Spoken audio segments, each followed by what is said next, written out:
it up. It's The Record Machine with your host, Jimmy Howe. This is Denny Smith of The Great Affairs, and you're listening to The Record Machine Show podcast.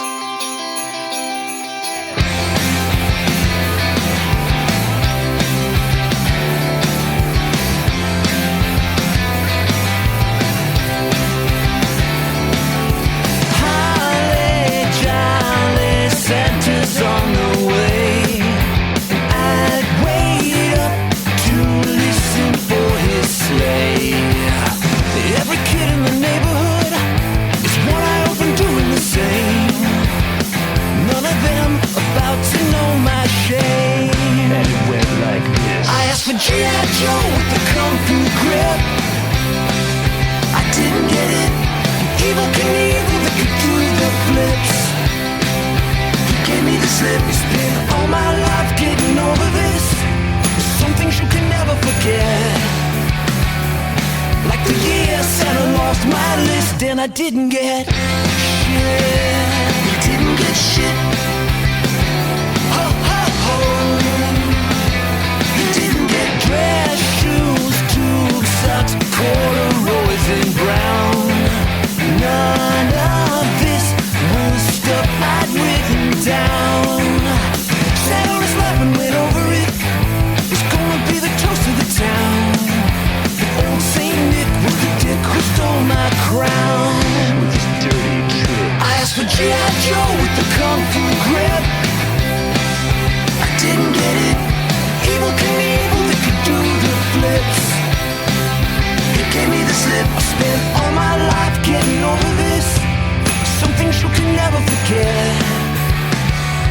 Like the year Santa lost my list and I didn't get shit.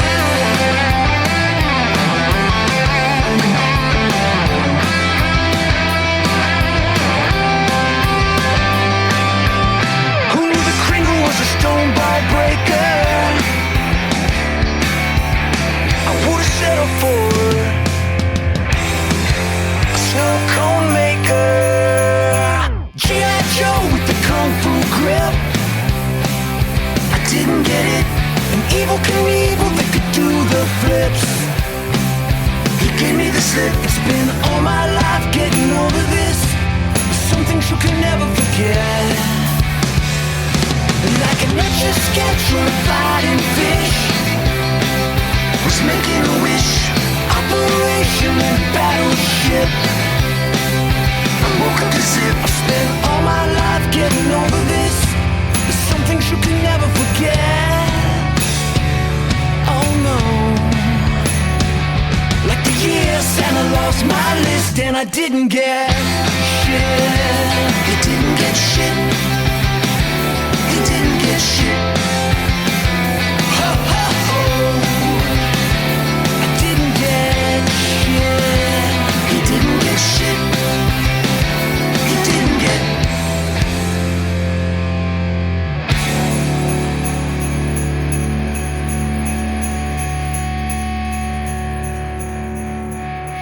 Ladies and gentlemen, please welcome from The Great Affairs, singer-songwriter Denny Smith to the program.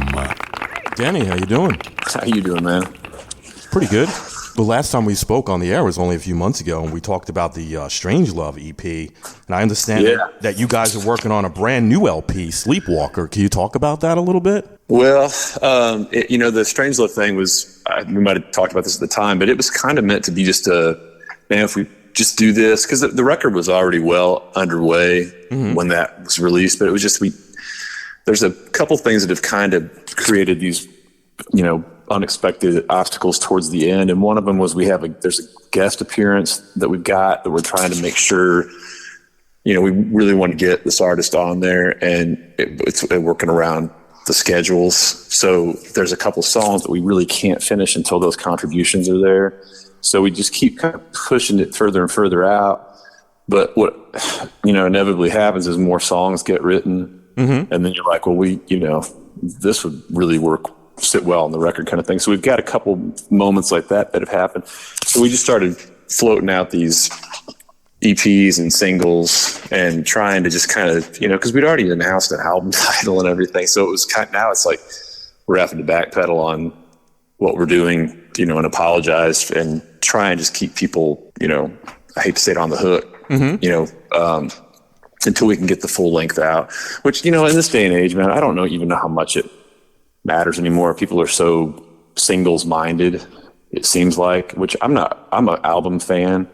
So it's tough for me to reconcile that sometimes, but you know, people seem to, you know, digest that stuff a lot easier than throwing 10 or 12 songs at them. So maybe it's the smart play. I just don't want to get to where we've released half of a record before the actual album comes out, because I've got some bands that I'm, you know, a fan of that I've watched do that, and then when an album comes out, I find myself skipping over those 5 songs that I've already had for the last 6 months. You know what I mean? So the album experience is kind of like ruined, you know? Right. So we're trying to avoid that, but at the same time, you know, it's just the economics of it, and also too, I talked to him about this yesterday.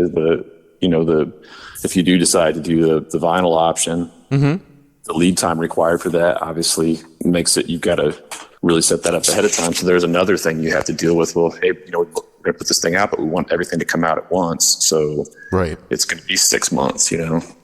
So there's another half of a year of sitting on a record. I'm just not good at, I'm not patient. Right. And you know, these songs are done, and some of these songs have been done for almost a year and mixed already. So for me, you know, I've already, in my head, I've moved on to other material, but I really love this record. So I want to see it, you know, find its way out there sooner than later, hopefully. And it's called Sleepwalker, right? Sleepwalker is the intended title, unless something comes along that trumps that. Yeah, that's the other thing too. It's got cover art, and we had a track listing, and all the goods were in place. It's just waiting for these last couple songs to get, you know, finished off before we can put a bow on it. Have you pinpointed a release date around? In my head, I'm thinking, because here's the thing, these last couple little contributions that we need aren't going to get done until closer to Christmas. Right. So that means we need time to set up the release and everything. So I'm thinking February at the earliest, but it could be, and that's the other thing too, we don't really do much during the winter months as far as show dates and stuff, just because it's crappy travel time. Right. So, you know, we kind of take that, those are months that we usually would shed and get our ducks in a row for what comes, you know, in the spring. So maybe we'll just shoot for a spring release, and that'll be the goal, is to get it out and then, you know, hit the road a little bit and try and promote it.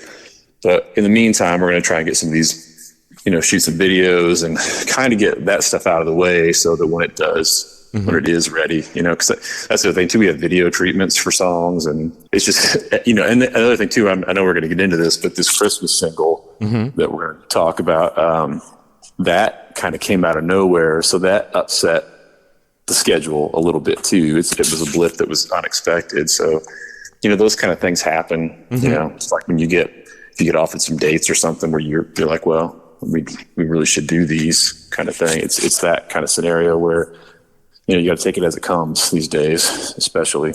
So, all right, so cool. Let's talk about that song. And this podcast is going to feature 2 tracks: "Fever Breaks" and "Santa Lost My List." What is the story behind those 2 songs? Well, "Fever Breaks" is just, you know, going into this record, I try to, at least at my end of things, I try and make every album, you know, somewhat of an evolution, you know, and not try and just recreate the same experience over and over again. And it's more of a, you know, straight ahead, it's not really a power pop, but it's, you know, in that vein of like Gaslight Anthem or, you know, earlier Butch Walker, Marvelous 3 kind of stuff. It's one of those kind of tunes where it's more of an anthem type thing. And that was, you know, kind of, we had planned on that one being the, you know, likely first single for the record, which, you know, Strangelove coming out as an EP kind of upset that apple cart. And then this, you know, by the time this Christmas thing, what was weird about the Christmas single is just the timing of it in general. The suggestion to do it came up at a rehearsal in October, after we had already uploaded Fever Breaks to be a single at the end of October. And if you're going to release a Christmas single, you have to get it out with a little bit of lead time so you can, you know. So we thought, well, maybe we can put something out for Black Friday, which is not even a month after that Fever Breaks is dropping. So we're trying to promote one thing, in the meantime, we're going to write, record, do a video, and release another thing. And how we got it done is beyond me, but it's done. And the video is being edited as we speak. So it kind of upset everything in that how we're going to end the year. Fever Breaks was going to be the focus, but this song, we pulled it out. We talked about doing a cover, and I didn't want to do a cover. I'm not a huge fan of Christmas songs to begin with, but if we're going to do one, let's make it our own kind of thing. So we did it, and we managed to get, our engineer worked us in to the schedule, got in and did it all in a day, shot the video while we were tracking the song, and then did some pickup shots later. We just shot the last of the pickup stuff over the weekend. So, not the ideal way to craft and release a song, on a deadline like that, but, not to toot my own horn, but I think it's a pretty great song. I love it. As Christmas songs go,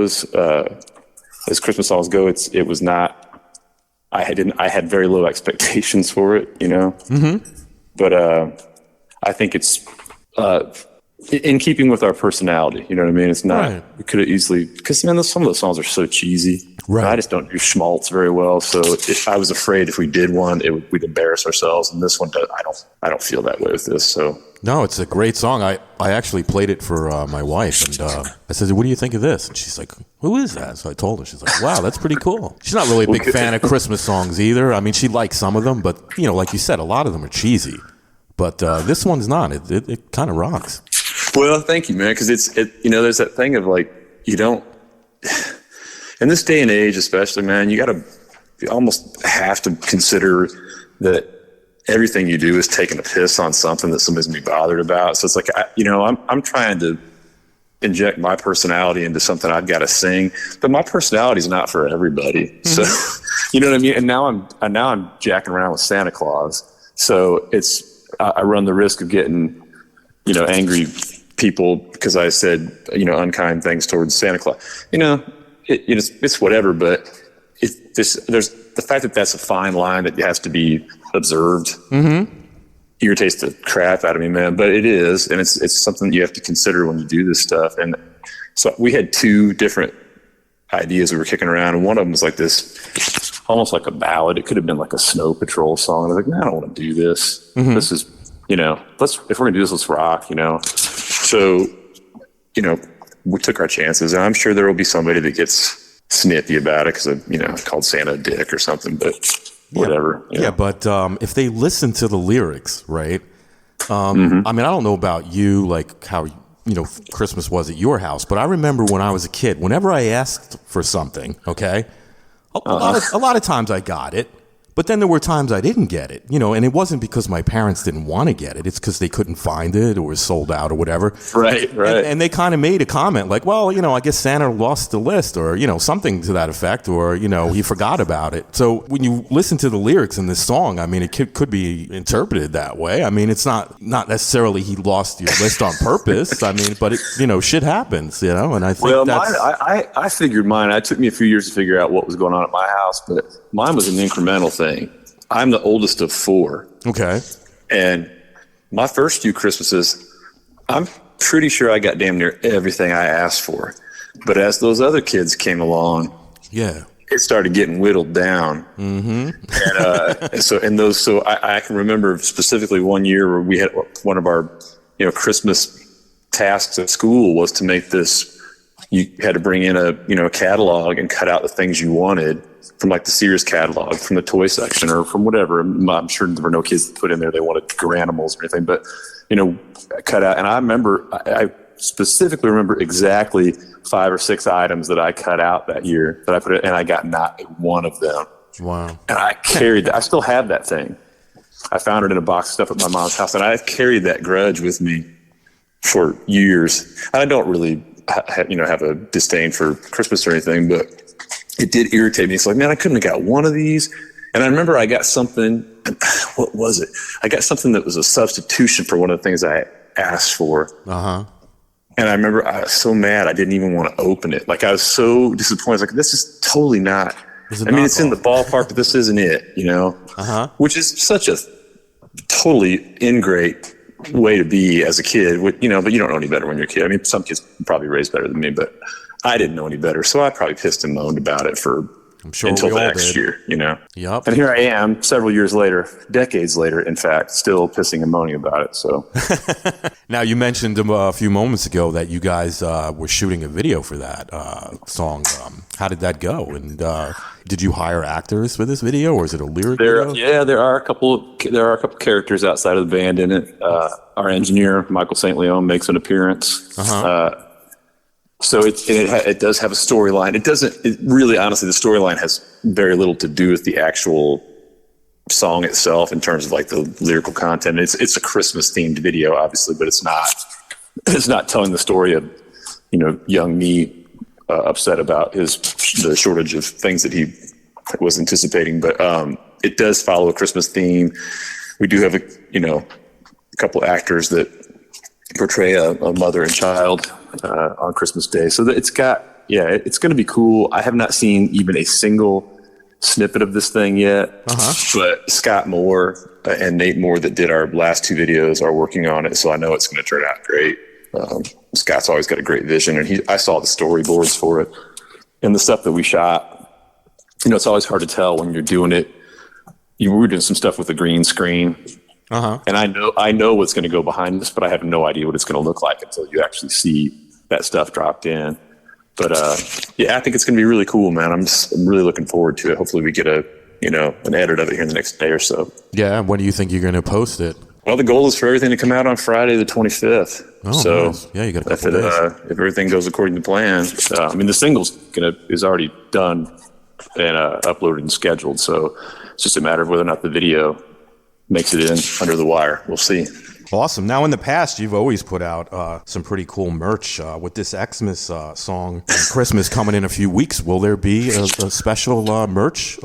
There's not actually, but our video director Scotty, there's a prop in the video that is a action figure playset box, Great Affairs recording studio playset, and he made us extra ones of those for each band member and our engineer to have, and the kid that acts in the video, Zach, he got one of them.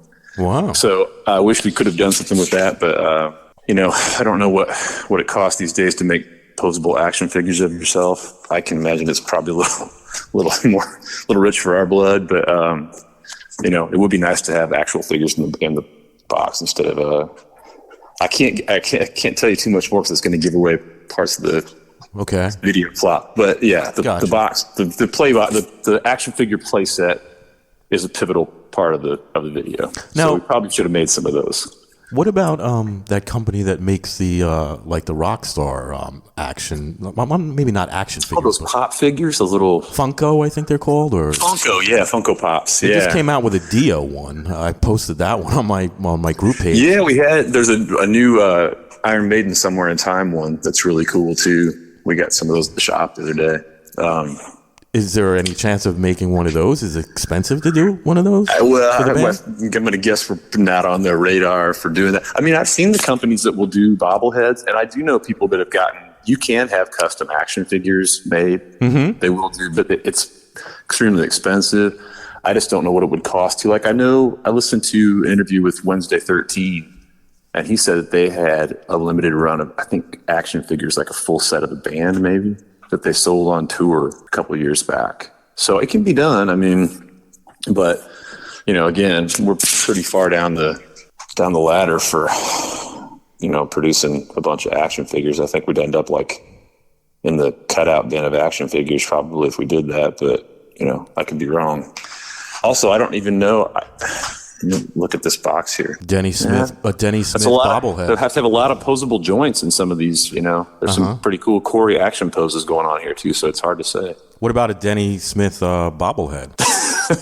You know what? Head? I did get a offer one time, some kind of email promotion thing where there are companies that do those. So I guess that could be done. I have seen people that have gotten those. Could do a hangover Denny and a sober Denny. The head doesn't stay up. It's like my Wendy O. Williams bobblehead. The head flew off of her. I had to rig it back up to keep it on. That's kind of how I felt this morning. That's funny, man. Now, are you working on any other projects besides the Great Affairs? Man, I'm always working on something. I wrote a lot of extra songs for this record that I don't know what's going to happen with them. Some of them just aren't good, so probably nothing's going to happen with them. But there are a few songs in there that I think are pretty strong. So I may do another. Not really keen on doing the solo record thing right now, just because I feel like we had these, almost 2 years off where we couldn't really work like we used to, and I kind of like to get the band back up to speed if possible. So I don't want to split my time too much, but those songs have to go somewhere. Or I start to stress out over, I feel like I'm wasting stuff. So I don't know if something comes along. I haven't been doing much in the way of co-writing or anything other than within the band. So nothing with Joshua either. No, man, he's been killing it with that. He's got this new record out called Blood that I didn't work on this record. Kenny's on it a little bit, but it's doing great, man. He's got 2 or 3 singles out off of it. Oh wow, I gotta get in touch with him, see if he'll come on. Yeah, man, it's a really solid record, and he's got a bunch of he got some high profile guest players on it, and it's really solid, man. So he's been doing that.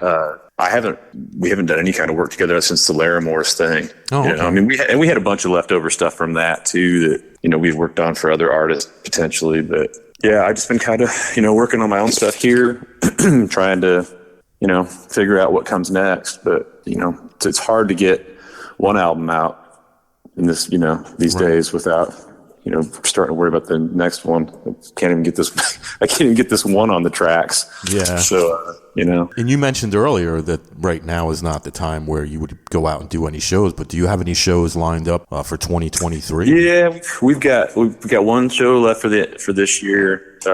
Actually, again, Black Friday, we're playing this annual. We play this place in Southern Illinois almost every year on that night, and it worked out this year. So we're doing that, and then we've got a show in January in Franklin, Tennessee, which is just outside of Nashville. The Mockingbird Theater. We're doing a show there, and then beyond that, it's kind of wide open. I think the idea is to figure out how and when this record's going to drop, and get all the stuff that goes with that in place, and then start looking at dates 3 or 4 months out. So we're going to have to dig into it soon. But again, it's the same thing, just logistics, trying to figure out, you don't want to go out without product to promote. And, you can always do shows. You can do shows, but, we're 2 years between records, and that's a long time for us. We used to crank them out one a year. So I'm just thrown off. I think I'm thrown off my schedule entirely. Just used to, put it out, go play shows, make another one, and rinse and repeat. And the lineup changed, and obviously COVID and all that stuff just got scrambled, Well, and it's not, and also too, and you'll hear a lot of people complain about this, everybody's trying to make up those shows that they lost at the same time. So just getting dates, lining up gigs and stuff is a lot more of a struggle than it used to be. So, and that's not even considering venues that closed during that time. Right. So, now, over the years, you've performed at a lot of different venues. Do you have a favorite venue or a least favorite venue?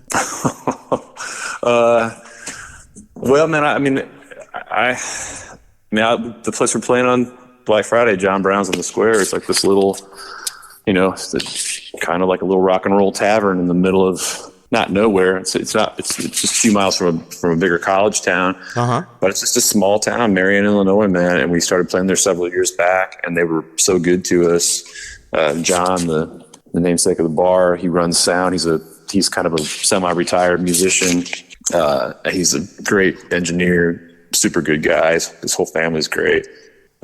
We always have a blast there, and we play long nights. We played 2.5, 3 hour shows there. Nice. And just, everything we've got in the bag, we pour out. But and those shows are great, but we did this show with Skid Row and Warrant towards the end of the summer this year at a place in Terre Haute called The Mill. That was that was unbelievable, man. They were so good to us, and the venue was great. Sound was great.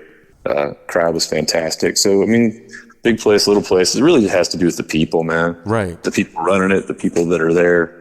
Good vibes. Any place where people are actually there to hear music and have a good time, I'm cool with. I don't necessarily enjoy playing, barbecue joints and shit, but I'll do it for a paycheck. But you want to be engaged, man. You want to go out and you want to throw it out there and feel it come back. That's the stuff that makes you want to play a place again. Exactly. What's the best piece of advice another musician ever gave you?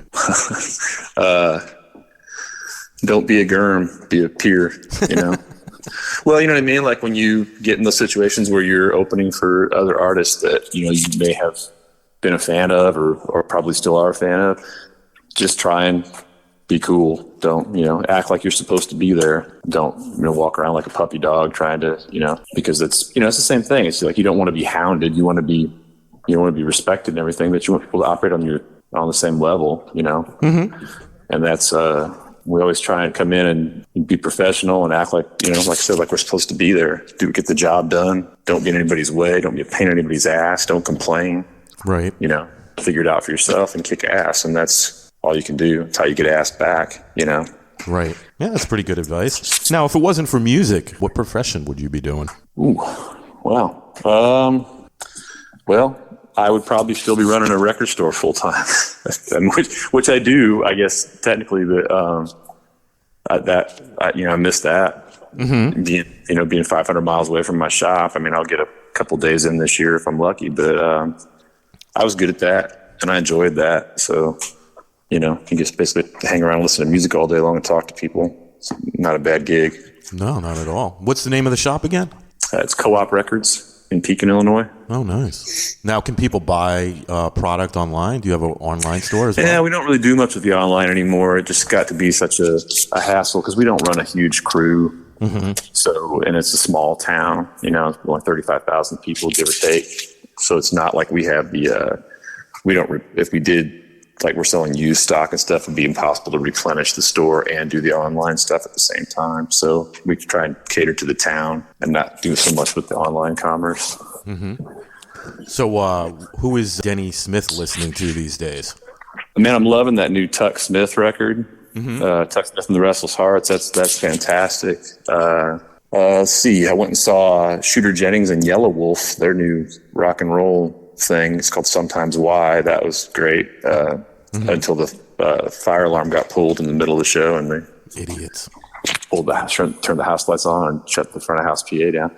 But I love that record. It's Sometimes Why. I think a lot of people slept on it because they don't realize that it's a rock record, but that's a really cool album. Mm-hmm. And those are the two I've probably been wearing out the most. That and just all the usual stuff. I had to do a lot of deep dive on Cheap Trick for this podcast taping today, so that was I had to go back and revisit. We're comparing the first album to the latest album, and I have to be honest, I had not given their new album a fair enough shake, and I really do like it. So been on that one for a few days. I got a sneak peek of the new Ghost of Sunset record this week, which is fantastic, and I think it's going to be really good for those guys. That's about it. I think that's off the top of my head. That's all I can think of, really. Very cool. Now, do you have a website you'd like to promote? thegreataffairs.com. So it's and actually every single one of our things now, including YouTube, we have finally got it to where it's youtube.com/thegreataffairs. So everything, Instagram, Twitter, if you're still on there after all this stuff in the last week or so, all of those are all just /the Great Affairs. We're super easy to find. Very cool. Now, is there anything you'd like to mention that we didn't talk about today? Well, keep your eyes peeled for this video. As soon as we have a link, we'll get something up there, and maybe a little countdown video or something to get us into it. Hopefully Friday it'll be on schedule. But yeah, the single comes out Friday. Fever Breaks is out now. Strange Love EP's out now. I swear to God, Sleepwalker is going to be out sometime. Maybe there'll be another single and a video in between. All of this and that, but I promise you, it exists. It exists on my hard drive. It's almost there, so it is coming. I swear. Some people have heard it. It has made appearances. So, but yeah, we will get that out. So hopefully, sometime in the first quarter of the year, maybe early second quarter. But it's not all up to me. If it were, it would be out by now. Awesome. Denny, I want to thank you so much for coming on the show today. I wish you the best of luck with this Christmas song and the video, and I'm looking forward to hearing the new album when it comes out, and I just want to wish you a very Merry Christmas and a Happy New Year. You too, man, and thank you. I will, if I can, sneak you an advance listen of this, just so you know, and can independently verify that it does actually exist, I will do so. Awesome. As soon as I'm cleared for that. All right, brother. Well, let's stay in touch, all right? All right, I'll talk to you soon, man. All right, feel better. All right, see you. When the fever broke, we were speaking in tongues, lying to each other at the top of our lungs. Tales were told and the songs were sung. We left the doors wide open, let the wild dogs run, as we were lying to each other at the top of our lungs. Not like we planned it, out of reach now, we're empty-handed. You gotta know, maybe we write the story. I can be the one you wanted. Darling, no guts, no glory. Who cares if the house is haunted? I'll drive a stake through the heart when we sweat and we shake till the fever breaks. When this whole thing started, we were just 19. We'd be lying to each other like it kept us clean, but never cool in the open where we might be seen. As things were said in the dark that we didn't mean, as we were lying to each other like it kept us clean. And caught red-handed in the breach now, I can't stand it. You gotta know, baby, we write the story. I can be the one you wanted. Darling, no guts, no glory. Who cares if the house is haunted? I'll drive a stake through the heart when we sweat and we shake till the fever breaks.